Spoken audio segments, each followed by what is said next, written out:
Bonjour à tous et bienvenue dans cette vidéo. Aujourd'hui, nous allons parler d'un sujet qui nous concerne tous. Comment gérer efficacement nos tâches sans finir complètement submergé, stressé et au bord du burn-out. Lève la main si tu t'es déjà réveillé en pleine nuit en pensant « Oh non, j'ai oublié de… » ou si tu as déjà eu cette sensation désagréable d'avoir 1000 choses à faire sans savoir par où commencer. Si c'est ton cas, tu es au bon endroit.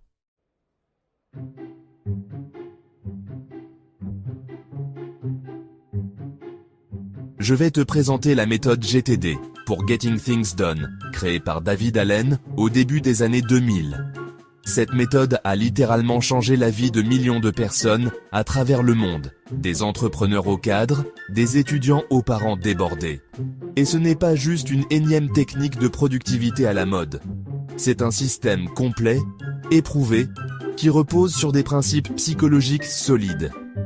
À la fin de cette vidéo, tu auras toutes les clés pour mettre en place ce système dans ta propre vie. Alors, installe-toi confortablement, prends de quoi noter si tu le souhaites, et c'est parti.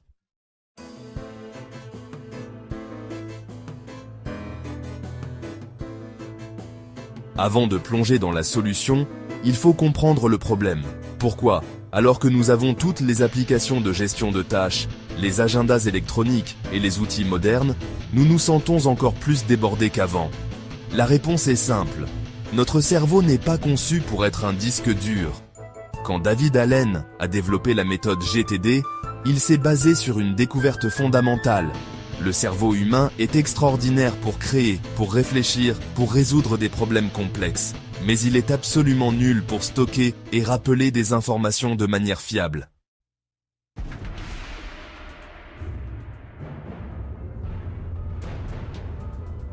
Il y a un phénomène psychologique fascinant qu'on appelle l'effet Zeigarnik, du nom de la psychologue russe qui l'a découvert dans les années 1920. Elle a remarqué que les serveurs dans les cafés se souvenaient parfaitement des commandes en cours, mais oubliaient complètement celles qui étaient déjà servies. Ce que ça nous apprend, c'est que notre cerveau garde en mémoire active tout ce qui n'est pas terminé, tout ce qui est en suspens. Et ça consomme énormément d'énergie mentale. Chaque tâche non terminée, chaque projet en cours, chaque petit truc à faire que tu gardes en tête, crée ce qu'on appelle une boucle ouverte dans ton esprit.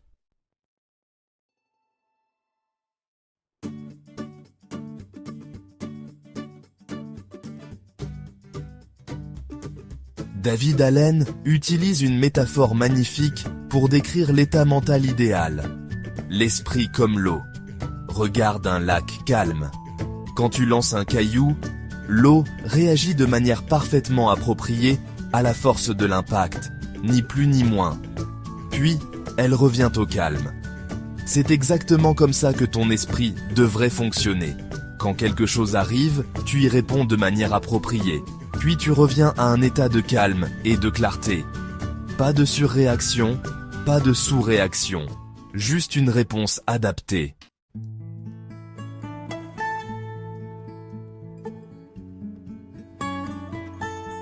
Pour atteindre cet état, tu as besoin d'un système de confiance. Un système où tu peux mettre toutes tes pensées, toutes tes idées, toutes tes tâches, en sachant avec certitude qu'elles seront traitées au bon moment. La plupart des gens n'ont pas ce système. Ils utilisent leur cerveau comme système de rappel, et ça ne marche pas. Résultat, ils n'ont pas confiance. Ils se répètent mentalement les mêmes choses encore et encore, parce qu'ils ont peur d'oublier. C'est épuisant. GTD va te donner ce système de confiance externe, fiable, qui libère ton cerveau pour qu'il puisse faire ce qu'il fait de mieux. Penser, créer, innover.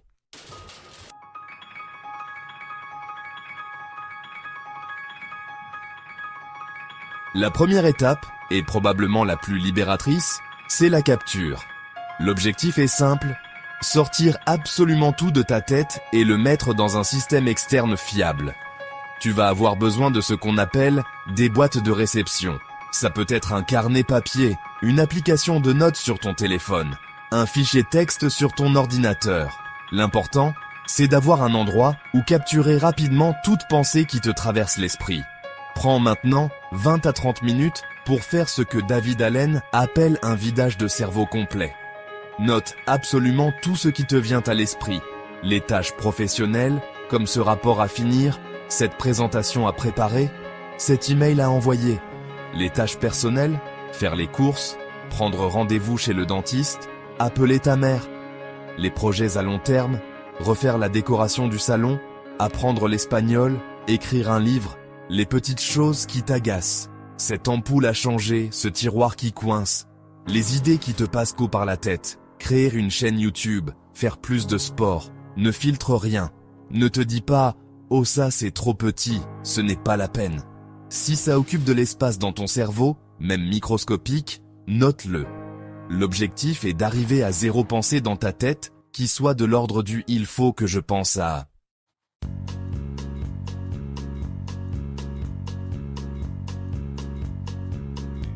Pour t'aider, voici quelques questions pour démarrer.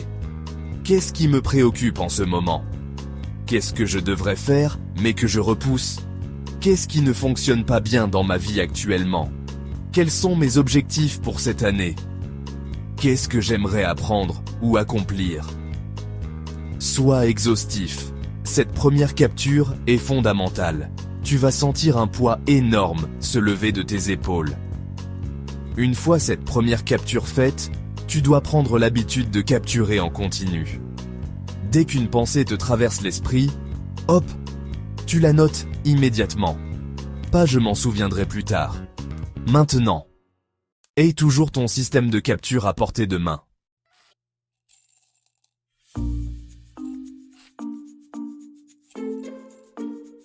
Maintenant que tu as tout capturé, il faut clarifier. C'est l'étape où beaucoup de gens échouent parce qu'ils ne prennent pas le temps de vraiment réfléchir à chaque élément. Pour chaque élément que tu as capturé, pose-toi cette question. Est-ce que c'est quelque chose qui nécessite une action de ma part? Si la réponse est non, tu as 3 options. Premièrement, poubelle. Si c'est quelque chose qui n'a finalement aucune valeur, jette-le. Réfléchir à peut-être faire du parapente un jour. Si ça ne t'intéresse pas vraiment, hop, à la poubelle. Deuxièmement, référence. Si c'est une information utile dont tu pourrais avoir besoin plus tard, archive-la dans un système de référence. Par exemple, numéro de contrat d'assurance, recette de lasagne de grand-mère. Crée un système de classement simple où tu pourras retrouver ces informations facilement. Troisièmement, un jour peut-être, c'est une liste spéciale pour les choses que tu aimerais faire, mais pas maintenant. Apprendre le piano, visiter le Japon, écrire un roman. Tu réviseras cette liste régulièrement pour voir si certaines choses deviennent des projets actifs. Si la réponse est oui, c'est là que ça devient intéressant.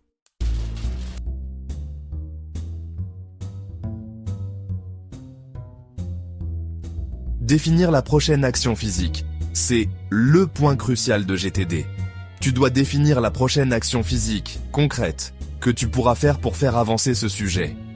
Pas gérer le projet de refonte du site web, c'est trop vague. La prochaine action physique, c'est quoi? Envoyer un email à Sophie pour lui demander le brief du client. Ça, c'est concret.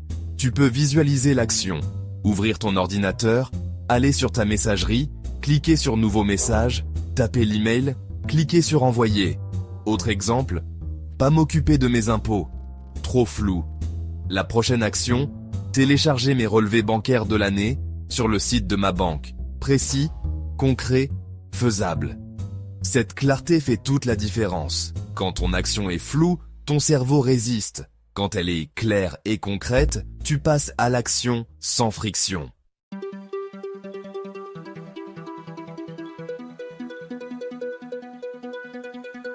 Voici une règle d'or. Si l'action prend moins de 2 minutes, fais-la immédiatement. Tout de suite. Ne la mets pas dans une liste. Ne la reporte pas. Fais-la. Pourquoi? Parce que le temps que tu prends à la noter, la classer, la réviser plus tard est supérieur au temps de faire l'action elle-même. Répondre à cet email rapide, fais-le maintenant. Ranger ce document, maintenant. Appeler ce numéro pour confirmer un rendez-vous, maintenant. Tu verras, appliquer cette règle élimine immédiatement 20 à 30% de ta liste de tâches.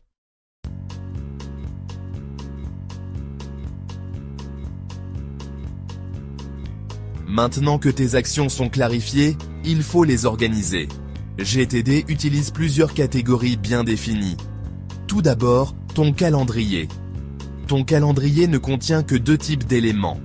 Premièrement, les choses qui ont une date et une heure précise, comme des rendez-vous, des réunions ou des appels planifiés.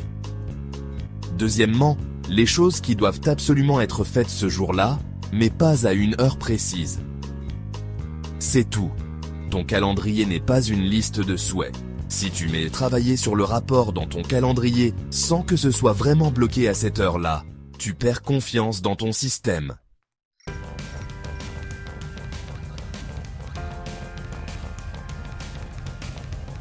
Ensuite, la liste en attente. Tu as délégué quelque chose? Tu attends une réponse de quelqu'un? Mets-le dans la liste. En attente avec le nom de la personne et la date. Par exemple, réponse de Rachel sur le budget, demandé le 10 janvier. Tu réviseras cette liste régulièrement pour relancer si nécessaire. Puis, les listes d'actions suivantes par contexte, c'est le cœur du système. Tu vas créer des listes d'actions organisées par contexte, c'est-à-dire par l'endroit ou la situation où tu peux faire ces actions. Exemple de contexte, le bureau, action que tu peux uniquement faire au bureau. L'ordinateur, action qui nécessite un ordinateur, mais que tu peux faire n'importe où. Le téléphone, tous les appels à passer. Les courses, ce que tu dois acheter. Maison, action à faire chez toi. La ville, courses, rendez-vous en ville. L'agenda, choses à discuter lors de ta prochaine réunion avec quelqu'un. L'intérêt? Quand tu es au supermarché, tu sors juste ta liste courses. Tu ne te noies pas dans toutes tes autres tâches. Quand tu as 20 minutes entre deux réunions et que tu disposes d'un ordinateur, tu consultes l'ordinateur. C'est hyper efficace.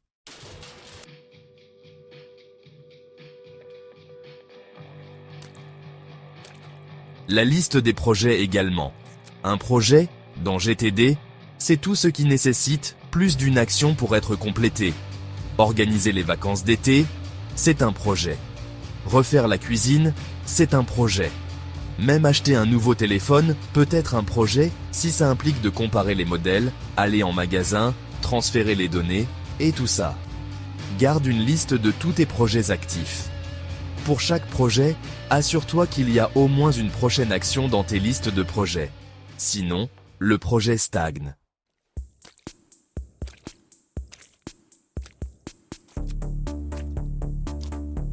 Enfin, les supports de projet.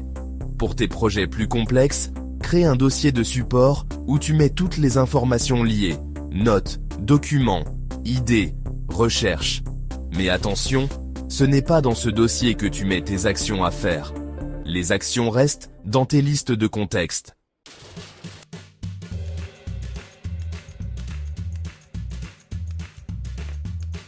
Un point important de cette méthode, c'est la révision hebdomadaire. C'est l'étape que beaucoup négligent, et pourtant, c'est celle qui transforme GTD d'une simple liste de tâches en système de confiance. Bloque 1 à 2 heures chaque semaine, toujours le même jour, toujours à la même heure si possible. Pour moi, c'est le vendredi après-midi. Pour d'autres, c'est le dimanche soir ou le lundi matin. Peu importe, mais c'est non négociable.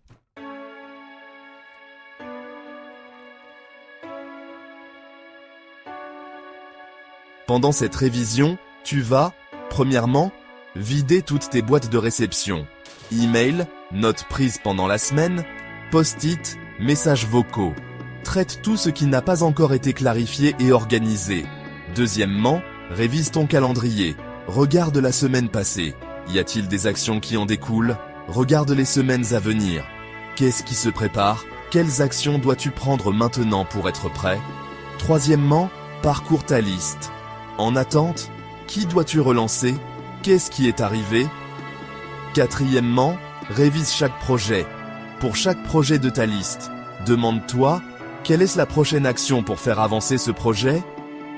Si une prochaine action n'est pas déjà dans une de tes listes, ajoute-la. Cinquièmement, révise ta liste. Un jour, peut-être, y a-t-il quelque chose qui t'inspire maintenant? Quelque chose qui devrait devenir un projet actif? Sixièmement, fais le point global. Est-ce qu'il y a des domaines de ta vie que tu négliges? Santé, relations, finances, développement personnel? Cet examen hebdomadaire, c'est ce qui te permet de garder une vue d'ensemble. C'est ce qui t'assure que rien ne tombe dans les oubliettes. Et surtout, c'est ce qui te donne confiance dans ton système. Quand tu sais que tu fais cette analyse chaque semaine, tu peux vraiment lâcher prise le reste du temps.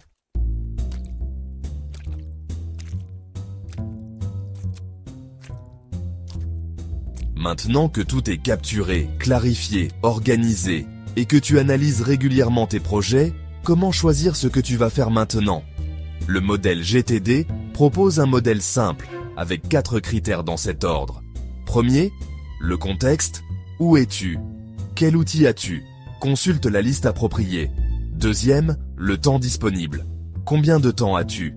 Si tu n'as que 10 minutes, inutile de te lancer dans une tâche de 2 heures. Regarde les actions rapides de ta liste. Troisième, l'énergie disponible. Es-tu en pleine forme ou épuisé? Certaines tâches demandent beaucoup de concentration, d'autres sont plus mécaniques. Adapte ton choix à ton niveau d'énergie. Quatrième, la priorité. Parmi les actions possibles selon les 3 premiers critères, laquelle a le plus d'impact? Laquelle est la plus importante?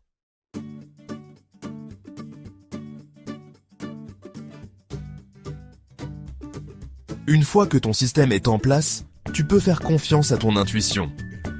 Tu sais que tu n'oublies rien, tu as une vue complète de tout ce que tu as à faire. Donc si, à un moment donné, tu as envie de faire telle chose plutôt que telle autre, c'est ok. Tu fais un choix éclairé, pas un choix par procrastination ou par peur d'oublier autre chose. C'est ça, la magie de GTD. Tu n'es plus esclave de tes tâches. Tu ne cours plus après le temps en espérant ne rien oublier. Tu choisis consciemment, à chaque instant, ce sur quoi tu veux travailler, en sachant que tout le reste est sous contrôle.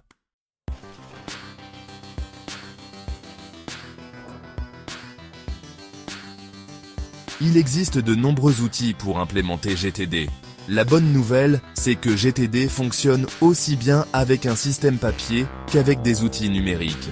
Le système papier, beaucoup de puristes GTD ne jurent que par ça. Un carnet, des listes manuscrites, des dossiers physiques. C'est simple, ça ne tombe jamais en panne. Et il y a quelque chose de très satisfaisant à barrer une tâche accomplie. Les outils numériques sont plus pratiques si tu es souvent en déplacement, si tu veux synchroniser entre plusieurs appareils.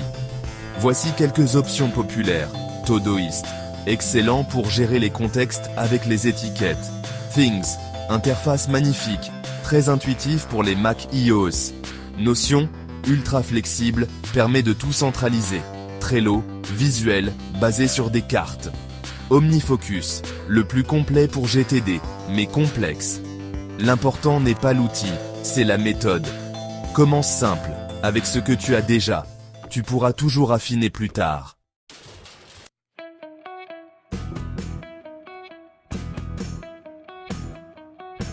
Mon conseil, démarre avec un système minimaliste, un carnet pour capturer, un fichier texte ou une app simple pour organiser. Maîtrise la méthode avant de te perdre dans la quête de l'outil parfait. Beaucoup de gens passent plus de temps à configurer leur système qu'à l'utiliser.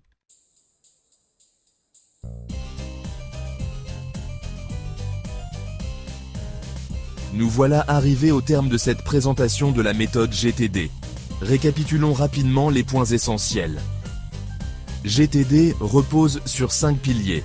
Capturer tout ce qui te traverse l'esprit, clarifier chaque élément en définissant des actions concrètes, organiser ces actions dans des listes par contexte, réfléchir régulièrement lors de ta révision hebdomadaire et agir en faisant des choix éclairés. L'objectif ultime, c'est d'atteindre cet état d'esprit comme l'eau. Un esprit calme, clair, libéré de la surcharge mentale, capable de se concentrer pleinement sur la tâche du moment, sans cette anxiété diffuse constante.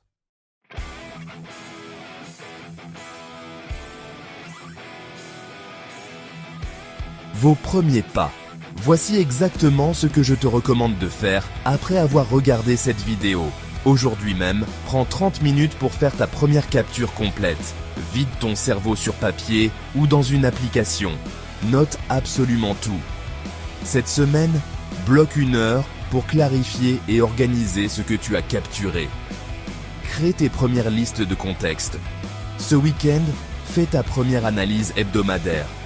Même si tu débutes, prends l'habitude. Sois patient, GTD.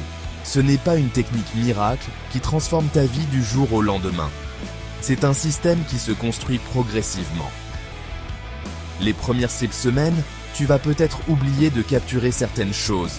Tu vas hésiter sur comment organiser telle ou telle action. C'est normal. Mais je te promets que si tu persévères, si tu fais tes revues hebdomadaires, si tu maintiens le système, tu vas ressentir une différence profonde. 1 mois après avoir commencé GTD, tu dormiras mieux. Tu seras moins stressé. Tu te sentiras plus en contrôle de ta vie.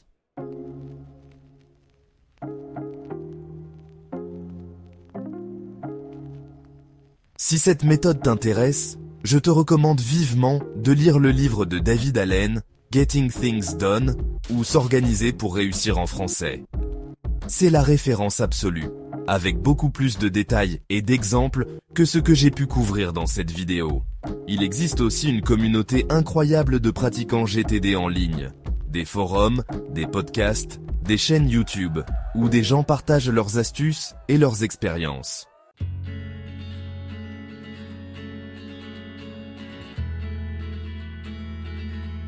Ton temps et ton attention sont tes ressources les plus précieuses. GTD te donne les outils pour les gérer avec intention plutôt que de les subir.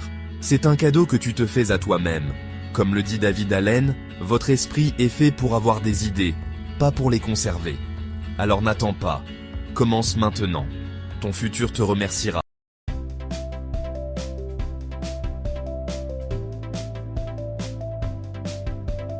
On va parler d'une méthode qui peut littéralement transformer ta façon de travailler et de gérer tes projets.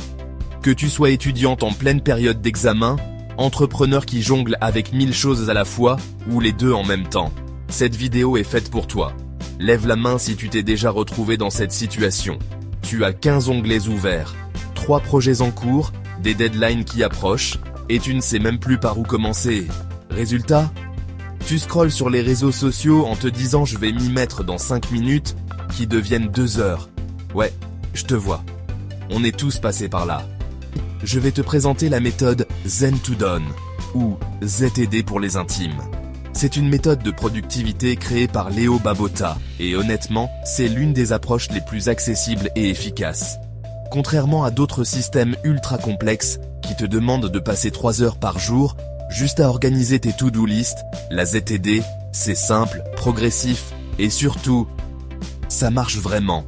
Alors, installe-toi confortablement, prends de quoi noter si tu veux, et on plonge dedans. Et c'est exactement de ça qu'on va parler aujourd'hui.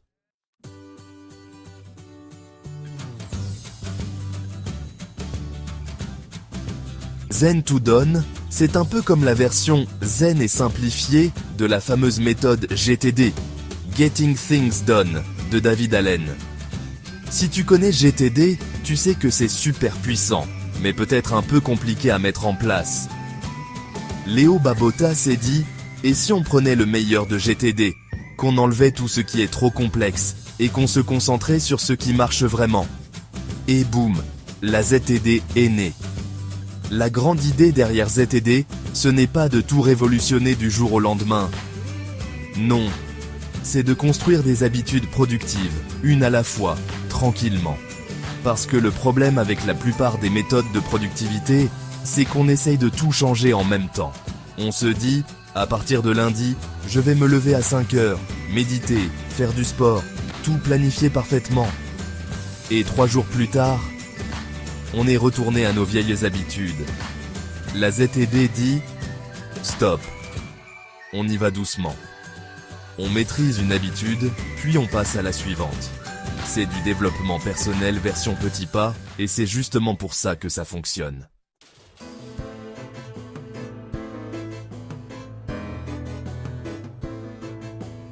Habitude 1. Collecter. Le principe, tout noter, tout le temps. Écoute, Notre cerveau, ce n'est pas un disque dur. À chaque fois que tu essaies de retenir une idée, une tâche, un truc à faire, tu monopolises de l'énergie mentale. L'idée ici, c'est simple. Dès qu'une pensée te traverse l'esprit, tu la notes. Point. Concrètement pour toi, étudiant, en cours, tu entends le prof mentionner un livre à lire, hop, tu le notes. Tu penses à appeler ta banque pour un truc de bourse, tu le notes. Entrepreneur, une idée de fonctionnalité pour ton application à 2 heures du matin, tu la notes. Un client potentiel te vient en tête, tu le notes. Les outils, application notes sur ton téléphone, carnet toujours sur toi. Applications comme Notion, Evernote, Google Keep, même des notes vocales si tu es en voiture. L'important c'est d'avoir un endroit, ou maximum 2, où tout arrive. On appelle ça une inbox, ou boîte de réception.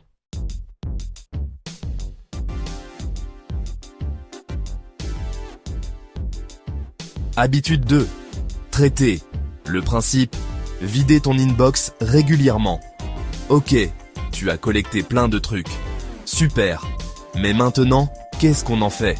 L'habitude 2, c'est de prendre un moment chaque jour, idéalement le matin ou en fin de journée, pour traiter tout ce que tu as collecté. La règle des 2 minutes. Quand tu regardes une note, tu te poses la question. Est-ce que je peux faire ça en moins de 2 minutes?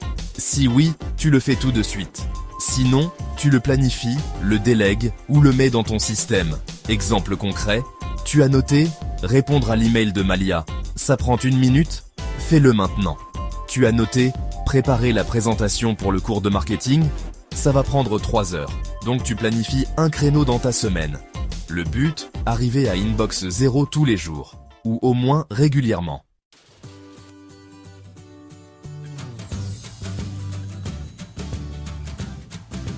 Habitude 3. Planifier. Le principe, c'est de définir tes tâches importantes chaque semaine et chaque jour. Ici, on parle de 2 niveaux de planification. D'abord, la planification hebdomadaire, genre le dimanche soir ou le lundi matin, tu prends 15 à 20 minutes pour regarder tes objectifs du mois, définir tes 3 gros objectifs de la semaine et identifier les tâches importantes à accomplir. Ensuite, la planification quotidienne, chaque matin, tu prends 5 à 10 minutes pour choisir tes 1 à 3 MIT, c'est-à-dire les most important tasks de la journée. Ce sont vraiment les tâches qui, si tu les accomplis, feront de ta journée un succès. Pour un étudiant, le MIT du jour pourrait être finir le chapitre 5 de révision, rédiger l'intro du mémoire ou faire les 20 exercices de maths. Pour un entrepreneur, le MIT du jour, ça peut être appeler les 5 prospects, finaliser le pitch deck ou coder la fonctionnalité de paiement. L'idée, c'est de ne pas te perdre dans 50 tâches. Tu identifies l'essentiel et tu te concentres là-dessus.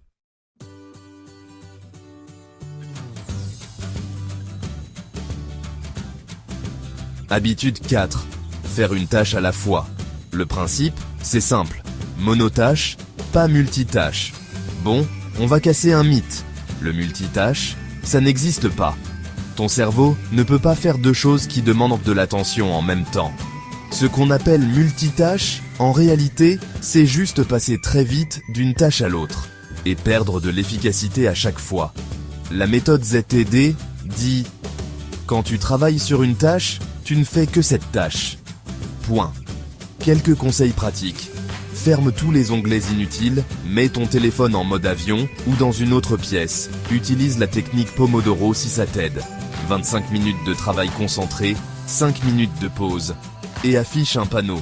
Ne pas déranger si tu es dans un espace partagé. Par exemple, tu dois rédiger un rapport, tu ouvres juste ton document.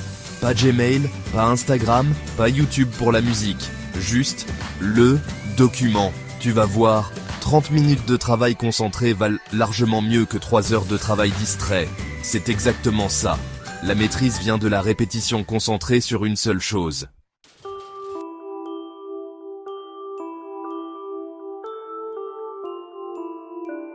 Habitude 5. Un système simple et fiable. Le principe, c'est d'avoir des listes simples que tu consultes vraiment. Beaucoup de gens ont des systèmes de productivité ultra complexes avec 15 catégories, 8 codes couleurs, 23 tags, et au final, ils ne les utilisent jamais. La ZTD recommande la simplicité. Les listes essentielles sont 1. La liste des tâches à faire, ta to-do list principale. 2. La liste des projets en cours, donc tout ce qui nécessite plusieurs actions. 3. Le calendrier, pour les rendez-vous et les deadlines. Et 4. La liste, un jour peut-être, pour les idées futures. C'est tout. Pas besoin de 50 listes. Pour les outils recommandés, tu as Todoist, qui est simple et efficace, Notion si tu veux quelque chose de plus visuel et personnalisable, Trello si tu aimes les tableaux Kanban, ou même un simple cahier papier. Sérieusement, ça marche très bien. L'important, c'est de choisir un système et de t'y tenir.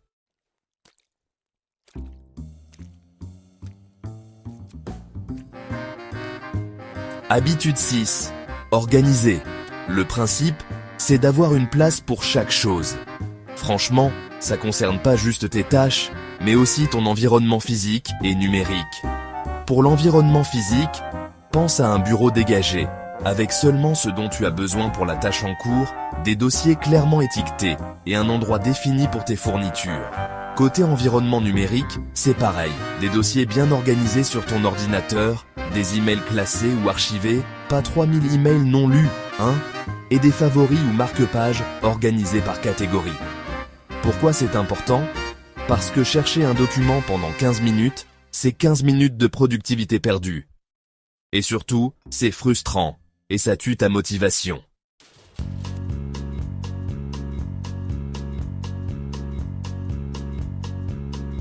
Habitude 7. Réviser. Le principe, c'est de faire le point régulièrement sur ton système. Une fois par semaine, souvent le dimanche ou le vendredi, tu prends 30 minutes pour, regarder ce qui a été fait.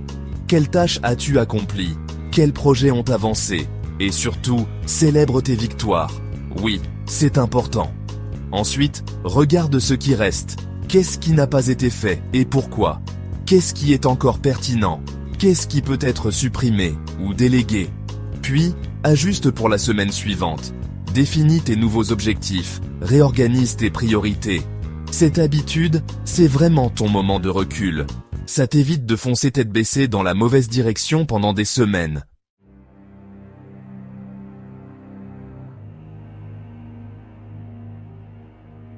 Habitude 8. Simplifier.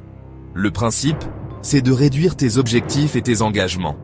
Franchement, c'est peut-être l'habitude la plus difficile, mais aussi l'une des plus puissantes. La vérité, c'est que tu ne peux pas tout faire. Et essayer de tout faire, c'est la garantie de ne rien faire bien. La méthode ZTD t'encourage à identifier tes 3 à 5 objectifs vraiment importants, pour le mois, le trimestre, l'année, à dire non à tout ce qui ne sert pas ces objectifs, et à éliminer les projets, tâches et engagements qui ne sont plus alignés avec tes priorités. Pour un étudiant, peut-être que tu n'as pas besoin d'être dans 4 associations, de faire 2 stages en même temps et d'avoir un job étudiant à 20 heures par semaine. Choisis ce qui compte vraiment. Pour un entrepreneur, peut-être que tu n'as pas besoin de lancer 3 produits en même temps. Concentre-toi sur un et fais-le bien. Simplifier, c'est libérateur. C'est dire non pour pouvoir dire oui à ce qui compte.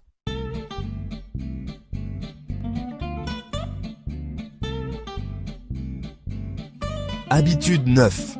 Routine. Le principe, c'est de créer des routines pour automatiser tes journées.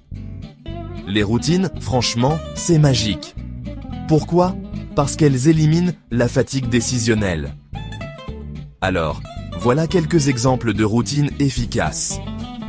Routine du matin, entre 30 et 60 minutes, te lever à heure fixe, boire un verre d'eau, 10 minutes de méditation ou d'étirement, planifier les mighty de la journée, prendre un petit déjeuner sain et commencer par la tâche la plus importante. Routine du soir, 20 à 30 minutes. Réviser ce qui a été fait dans la journée, préparer la to-do list du lendemain, ranger ton bureau, couper les écrans 1 heure avant de dormir et lire 15 à 20 minutes. Tu sais, t'es pas obligé de suivre ces routines à la lettre. Crée celles qui te correspondent. Mais une fois qu'elles sont en place, ton cerveau fonctionne en mode automatique et tu gagnes une énergie mentale énorme.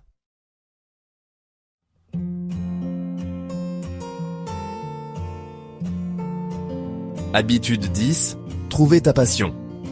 Le principe, c'est d'aligner tes tâches avec ce qui te motive vraiment. Bon, celle-ci est un peu plus philosophique, mais franchement, elle est super importante. La productivité sans passion, c'est juste de l'efficacité vide. Tu peux être super organisé et accomplir plein de choses, mais si ces choses ne t'apportent rien, à quoi bon? Les questions à te poser: est-ce que les projets sur lesquels je travaille me passionnent? Est-ce que mes études ou mon entreprise sont alignés avec mes valeurs? Qu'est-ce qui me donne de l'énergie et qu'est-ce qui m'en prend? Pour un étudiant, si tu détestes vraiment ta filière, peut-être qu'il est temps de te poser les bonnes questions. La vie est trop courte pour passer des années à faire quelque chose qui ne te nourrit pas. Pour un entrepreneur, si ton business ne t'excite plus, si tu le fais juste pour l'argent ou par obligation, c'est peut-être le moment de pivoter ou de redéfinir ta vision. La ZTD t'encourage à intégrer cette réflexion dans tes révisions hebdomadaires. Est-ce que je suis sur le bon chemin?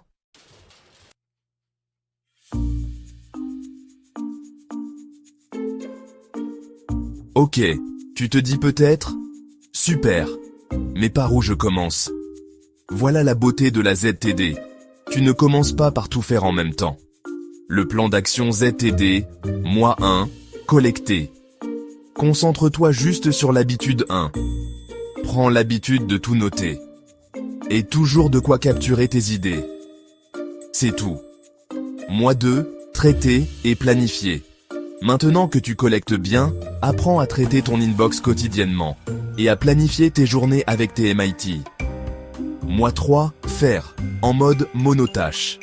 Travaille sur ta concentration, une tâche à la fois. Élimine les distractions. Mois 4 à 6, système, organisation, révision. Mets en place ton système simple, organise ton environnement et commence tes révisions hebdomadaires. Mois 7 à 9, simplifier, routine, passion. Affine, dis non. Crée tes routines. Aligne-toi avec tes passions. L'idée, c'est une habitude par mois environ. Ou même une tous les 2 mois si tu as besoin de plus de temps. Il n'y a pas de rush.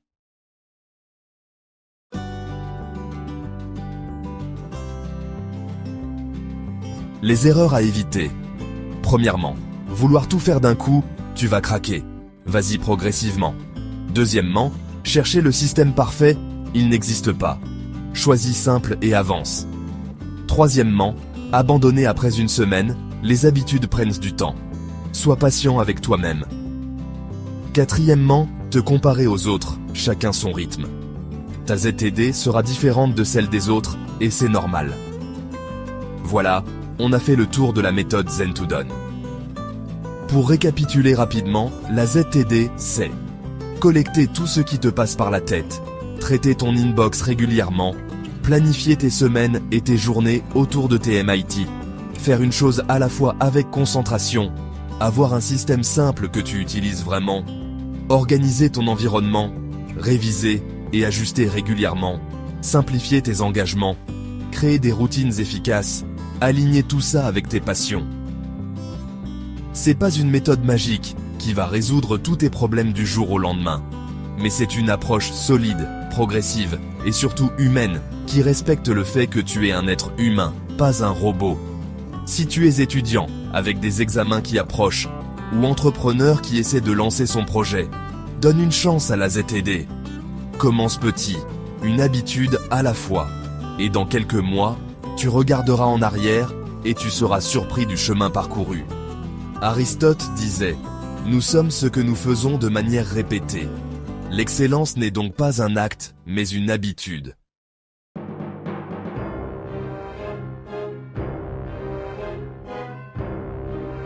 Si cette vidéo t'a plu, n'hésite pas à liker, partager et t'abonner. Et surtout, dis-moi en commentaire quelle habitude tu vas essayer. Moi je te dis à très vite, et en attendant, reste zen et fais les choses.